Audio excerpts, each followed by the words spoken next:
अस्सलाम वालेकुम स्टूडेंट्स, आज हम स्टार्ट करेंगे chapter number 1 that is measurement of physics. आज हम इंट्रो करेंगे फ़िज़िक्स का, लेकिन इंट्रोडक्शन फ़िज़िक्स का स्टार्ट करने से पहले आपको पता होना चाहिए साइंस के बारे में कि साइंस क्या है, थोड़ा उसका बैकग्राउंड का पता होना चाहिए। साइंस, जब इंसान इस दुनिया में आया तो उसने अपने इर्द गिर्द की चीज़ों को ऑब्ज़र्व करना स्टार्ट किया। उसने देखा कि जब हम एक ऑब्जेक्ट को ऊपर से नीचे फेंकते हैं तो वो किस तरीके से वो नीचे की तरफ क्यों आता है। इसी तरीके से जब हम किसी चीज़ को पानी के अंदर फेंकते हैं, या तो वो उसके अंदर डूब जाती है या तो वो उसके ऊपर जो है वो तैरने लग जाती है। ये सब क्यों है? तो इंसान ने अपने इर्द गिर्द की चीज़ों को ऑब्ज़र्व करना स्टार्ट किया। ठीक है, उसने अपने 5 सेंसेस को यूज़ करते हुए ऑब्ज़र्व किया। हम ऑब्ज़र्व किसके थ्रू करते हैं? अपनी 5 सेंसेस के थ्रू करते हैं, लाइक टच, टेस्ट। इस तरीके से हम 5 सेंसेस को यूज़ करते हुए हम ऑब्ज़र्व करते हैं चीज़ों को। इस तरीके से उसने ऑब्ज़र्व किया और उससे उसने नॉलेज गेन किया। उस नॉलेज को जो 5 सेंसेस के थ्रू हम लोग जो हैं, कोई भी इंसान जो है वो 5 सेंसेस के थ्रू नॉलेज गेन करता है, उसको हम कहते हैं ऑब्जर्वेशन। लाइक वो ऑब्ज़र्व करता है ना, तो उससे उसको नॉलेज मिलता है। अब जो नॉलेज वो कलेक्ट करता है उसको वो अरेंज करता है। जो डाटा उसने कलेक्ट किया उसने उसको अरेंज किया, उससे जो उसने रिज़ल्ट प्रोड्यूस किए, इस तरीके से उसने साइंस की बुनियाद रखी। नॉलेज जो थ्रू एक्सपेरिमेंट या ऑब्जर्वेशन गेन किया जाए उसको हम कहते हैं साइंस। पार्ट में ऐसा था कि जैसे अभी आप पढ़ रहे हैं फिज़िक्स, केमिस्ट्री, अलग अलग ब्रांचेस पढ़ रहे हैं साइंस की। पहले ऐसे नहीं था। पहले हमारे पास एक ही साइंस होती थी जिसका नाम रखा गया था नेचुरल फ़िलासफ़ी। मींस कि नेचुरल फ़िलासफ़ी अगर आप देखें तो ये सारी साइंसेस का कम्बिनेशन है, सारी ब्रांचेस का कम्बिनेशन है। मींस कि इसकी अलग अलग कैटेगरीज नहीं होती थी। नेचुरल साइंस फ़िलासफ़ी एक ही हमारे पास सब्जेक्ट होता था जिसमें हम इन सबको इकट्ठा स्टडी करते थे। अब जैसे जैसे हमारे पास नॉलेज इंक्रीज़ होता गया, इतना ज़्यादा नॉलेज इंक्रीज़ हो गया कि देन हमने इसको फर्दर दो जो है वो टर्म्स में डिवाइड कर दिया। ठीक है, अब उसको इकट्ठा कंबाइन करना मुश्किल हो गया, तो फिज़िकल साइंस और बायोलॉजिकल साइंस में हमने उसको डिवाइड कर दिया। फिज़िकल साइंस में हम नॉन लिविंग थिंग्स को स्टडी करते हैं, लाइक जिनमें जान नहीं होती, और फिर बायोलॉजिकल साइंस में हम उन सब्जेक्ट्स को, उन ऑब्जेक्ट्स को स्टडी करते हैं जो लिविंग थिंग्स होती हैं, उसको हम स्टडी करते हैं इसमें। इस तरह मज़ीद वर्क होता गया और नॉलेज मज़ीद बढ़ता गया। देन हमने फ़िज़िकल साइंसेस को डिवाइड कर दिया इन मज़ीद 4 ब्रांचेस में, geology, physics, chemistry and astronomy. Then biological science, इसी तरीके से इसमें भी नॉलेज इंक्रीज़ होता गया, तो इसको भी मज़ीद हमने ज़ूलॉजी, बॉटनी और बायोलॉजी में डिवाइड कर दिया। ठीक है, और इस तरीके से हमें यहाँ से मिली फ़िज़िक्स। अब हम थोड़ा सा देख लेते हैं कि फ़िज़िक्स है क्या। तो ये फ़िज़िक्स की डेफिनेशन है। सबसे पहले आप देखिए, ये आपके पास जो लेटर नज़र आ रहा है, ये 15th सेंचुरी का लेटर है जिसका मतलब है फ़िज़िक्स, मतलब जिसको हम क्या पढ़ते हैं, फ़िज़िक्स। It means nature. तो सिंपल फिज़िक्स की डेफिनेशन क्या होगी? The study of nature is called physics, जिसमें हम नेचर को डिस्कस करते हैं। अगर हम इसकी प्रॉपर डेफिनेशन की तरफ आते हैं तो physics deals with the matter, energy and relationship between them, जिसमें हम मैटर को डिस्कस करते हैं। मैटर हमारे पास क्या होता है? हमारे इर्द गिर्द जितनी भी चीज़ें, सिंपल सी इसकी डेफिनेशन है। वैसे तो आपको इसकी डेफिनेशन का पता होगा, लेकिन अगर सिंपली इसकी बात की जाए तो मैटर क्या होता है कि हमारे इर्द गिर्द में जितनी भी चीज़ें हैं वो मैटर है। हवा, पानी, हर चीज़ हमारे पास क्या है?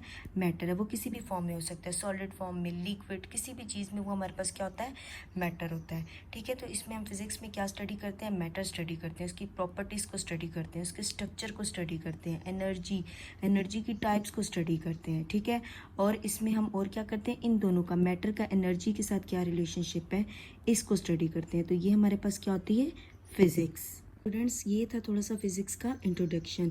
अब हम फिज़िक्स में और क्या क्या स्टडी करेंगे? उसकी मोशन को स्टडी करेंगे, ऑब्जेक्ट्स की मोशन को स्टडी करेंगे, उनके स्ट्रक्चर को स्टडी करेंगे कि उनका क्या स्ट्रक्चर है, उनके लॉज को स्टडी करेंगे कि जो लॉज बनाए गए हैं उसको स्टडी करेंगे, फोर्सेस को स्टडी करेंगे, इसकी टाइप्स को स्टडी करेंगे।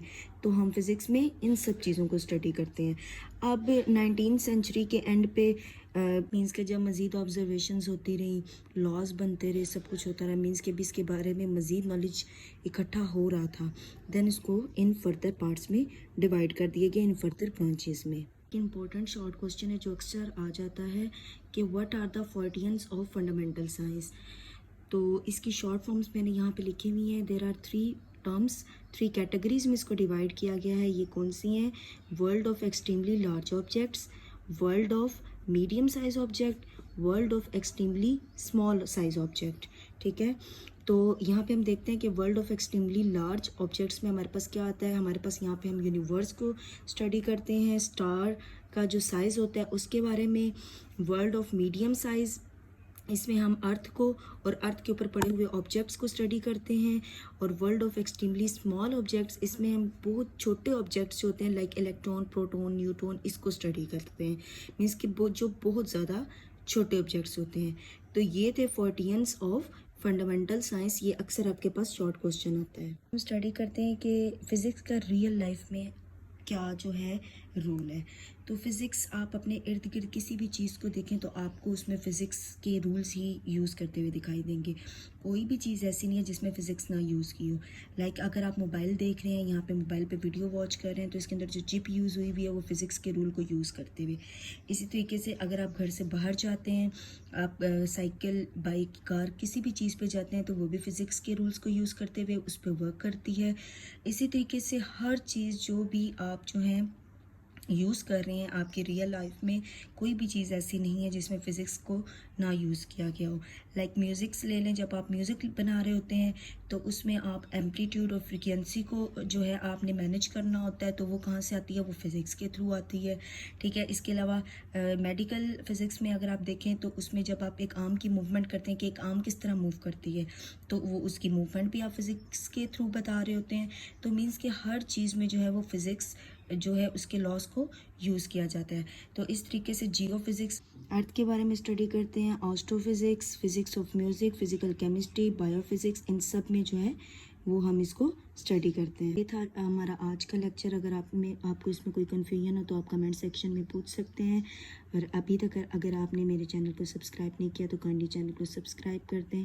Thank you very much. अल्लाह हाफ़िज़। फिज़िक्स का बहुत से दूसरे सब्जेक्ट्स के साथ भी रिलेशन है, लाइक जियो फिज़िक्स हो गया, astrophysics, physics of music, physical chemistry और बायोफिज़िक्स।